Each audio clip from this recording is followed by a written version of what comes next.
Okay, so thank you everybody. Thank you, Karen, for this invitation and for placing old age at the center of TAU agenda.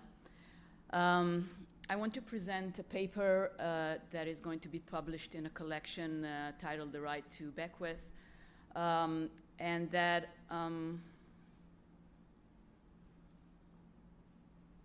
do I move it?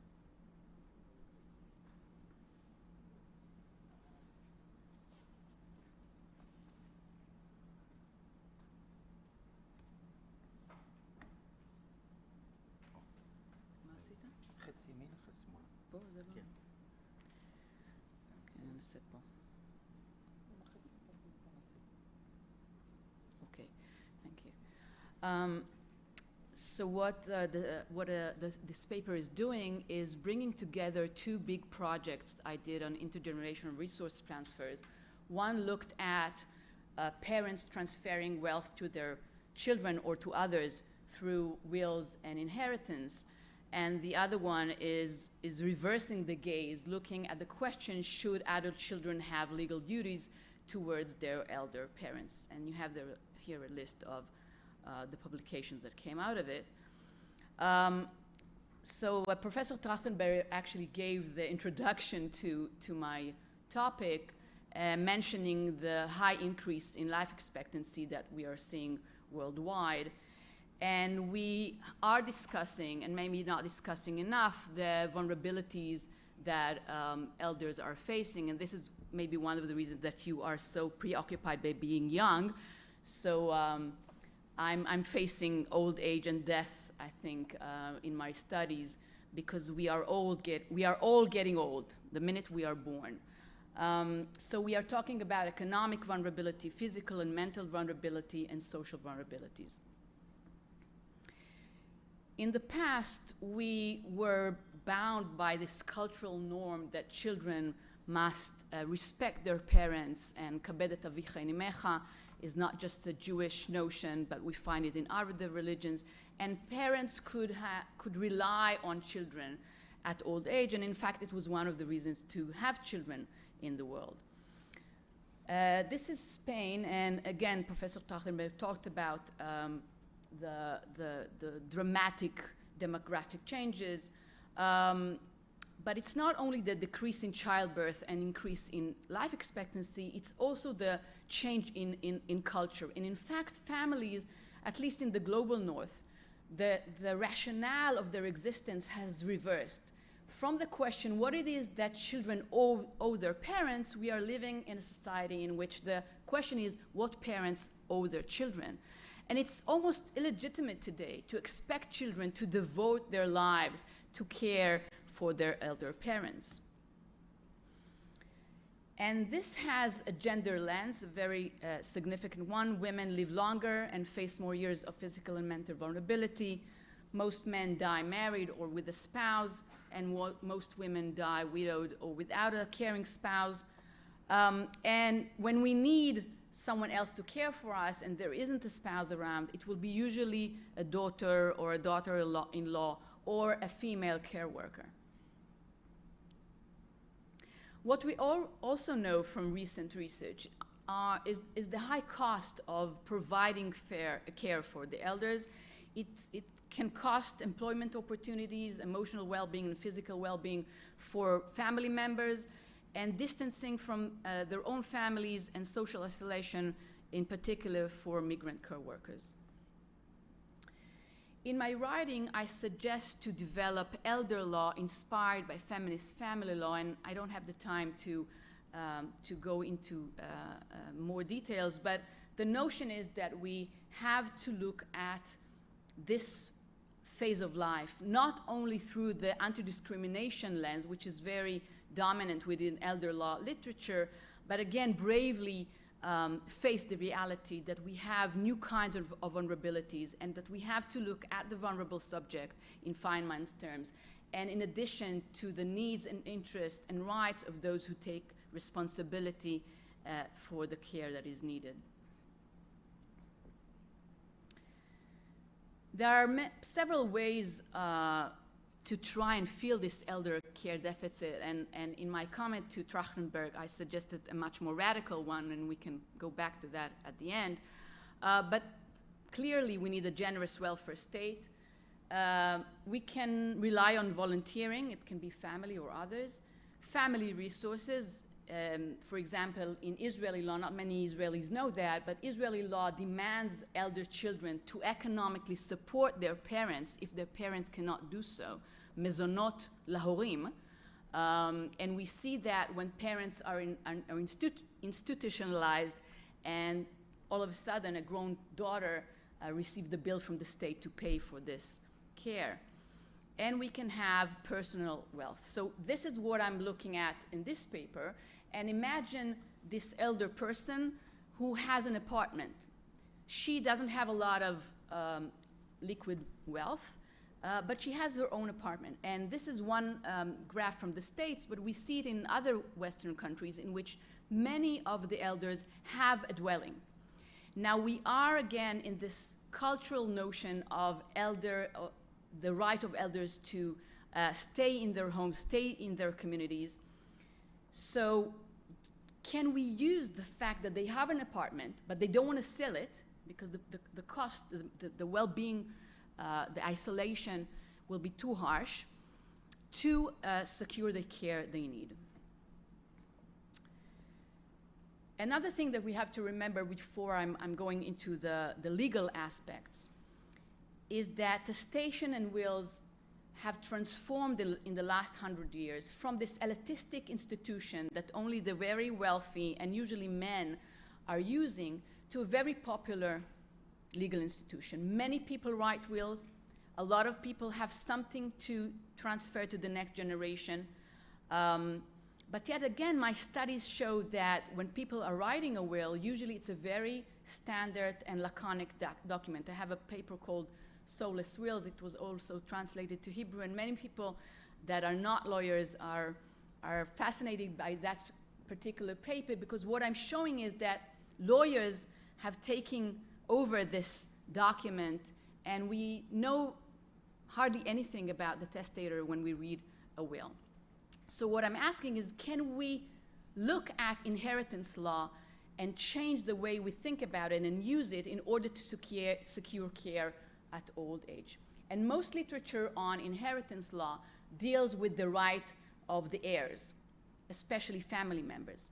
What I'm arguing is that we have to, again, reverse the gaze, thinking about the right and interest of the person who is becoming old, has some assets, and should be able to use inheritance law, not post-mortem, but as a living subject that needs care right now.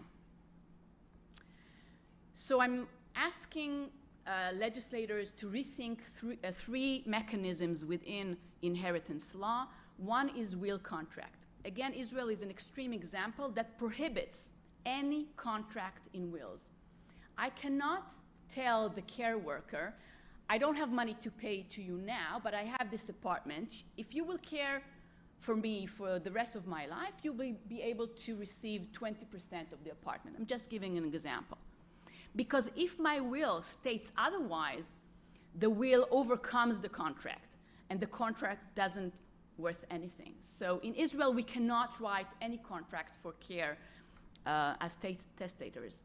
But even in countries and jurisdictions such as the US that does allow contract in wills, courts are very suspicious towards care provider, and thinking that if it's a family member, the care should have been given voluntarily without a contract, without expecting anything. So this family member must have manipulated the elder. And if it's a stranger, then we are in an undue influence circumstances, and the elder didn't know what she was doing, and we shouldn't obey the contract. So what I'm arguing is that all jurisdictions should allow will contracts, and we should reverse the burden of proof. So the minute there is a contract, the person who wants to overcome the contract is the one that has to prove that, for instance, there was undue influence, and not the other way around. The other mechanism is bequeathalto to care providers. That is, writing a will, and in your will, you say, this person who cared for me should have X or Y. We have to realize that many countries in Europe, in the continent besides the UK, have reserved shares for spouse and children. So in fact, we have a very minimal percentage of our estate that we can control at all. So even if we have one child that gave most of the care, or a neighbor, she would not be able to receive much because most of the estate is already reserved for family members. And again, even in jurisdictions with freedom of testation, the care provider is under suspicion of pushing the elder to be granted something in the will. So in fact, care is becoming the circumstances that is the enemy of reward. Again, what I'm arguing is that in cases, and we'll get to that in a minute, in which there is not an ability to allow compromise, we'll get to it in a minute, I'm sorry. So what I'm arguing is that we have to have freedom of testation in all jurisdiction, undo the undue influence presumption, and care should not be in itself proof of undue influence, as is the current situation. Two exceptions to the rules. One is the recent term developed by Anat Lifshitz, old age alienation. We know that there are cases in which some, especially if one family member is taking control over the old person and cutting the connections with other family members. In such dire and dramatic circumstances, the burden of proof should be reversed. And dementia, the cases in which the person does not have the legal capacity to reward those that care for him or her. So one lesson is to write a will when you're young and still have legal capacity, to do it in writing, to video recording it, to have young witnesses, and in cases there is a doubt, to have a report by a specialist saying this person knew what she was doing when she drafted her will. And again, this pushes me to the third mechanism of allowing for compensation from the estate in cases of dementia. So compensation from the estate, again, cases in which there is not a will contract and there is not a will that grants something for the care provider. And this is not only because people are becoming dementic, but people are trying to avoid cost of writing a will, denying death, do not want to offend the feelings or the economic position of family members. My study shows that lawyers pressure the clients not to discriminate among family members, even if a certain child gave the major care. There are cultures like Judaism, again, not many Israeli knows that prohibit will drafting altogether, and the invisible women's care labor. People are just not noticing that this daughter dedicates her life or a lot of her time for care. China is an extreme example of a law reform in the 90s that asked people to care for elders in many ways. When they are families and when they are strangers, they can be compensated. A lot of discretion by the courts to do that, and they do that often. In other jurisdictions, it's not as developed as it should. And this third mechanism is dependent on the other two. The less they are in existence and practice, the more compensation should be recognized. So this is just a table that summarizes the advantages and disadvantages of each mechanism. I will not go into that. But going back to Trachtenberg's talk, we are facing a catastrophe in the making. And different countries are responding in different ways. Abolishing retirement age in Japan, cuts in pension in the US, as I mentioned, legal duty to support and visit parents in China, and deporting people with dementia to the global south where it's cheaper to take care of them. So I'm arguing we have to think outside the box. And here are just some options we are contemplating on in the clinic for elders at Tel Aviv University Law Clinic, old age commune raising childbirth, massive permanent immigration. But again, as I mentioned in my comment, I think there should be a connection between our social concerns and our science. And I argue that if scientists are unable to guarantee a level of care in old age that both preserves one's dignity and does not sacrifice younger generations, then the ongoing project on investing heavily in improving the medical and technological ability to expand life expectancy beyond what has already been achieved to date should be suspended. And this is a very controversial argument. The editors of the book told me to rethink it. It is still there. Thank you.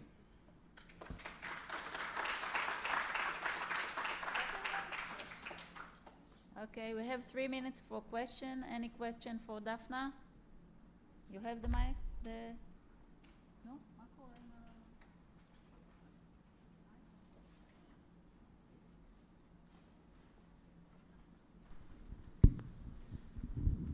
Thank you very much. I will come back to the 3 last lectures and relate to them, like you remarked to Manuel Trachtenberg and what you said just now.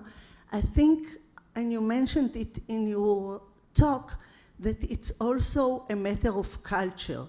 It's a matter of maybe, as he said, the AI doesn't solve all and we have to work it out the right way. And just one example, I'm not saying to do it as is, but just coming back to the old culture where families were living together and helping each other. There are so many ways and using technology and so on to do the right thing. And it's not only the matter of like, I'm sacrificing the younger to the older. No. We can do it all together, and there are so many things we didn't even start. And I think the corona taught us a very, very important lesson. Everybody, all vulnerable group, not only the elderly, the young kids as well. And I think we have to look on the society as a society, and the science and so on should go on helping us living longer. And as Sharon said, the wrinkles can help because the elderly people have advantages and experience that the young doesn't have. And we just have to work it out culturally the right way and put a lot of science and emphasis on that. I'm looking to your reaction for that. I don't think we have a right to live as long as technology allows us. I think we should have a very brave social and global and international conversation, because you heard the statistics that Earth is just cannot sustain this amount of humans. I disagree, and I think the corona is a more problematic example than you might think. And the sacrifices that were made regarding a virus that hits hardest the elders, we will see the outcomes of that in generations to come. I think that the emphasis on the prices that young children, that young adults paid, that their mothers paid, was under-discussed. So again, as a person who deals with elders' rights and supervises the clinic, I think that we should not say, okay, that's the whole story. There are costs, there are balances, there are limited resources, and we have to have this brave conversation on intergenerational resource transfers, because this is reality, and we created this monster. It's not nature, it's science, so we have to take responsibility on the consequences.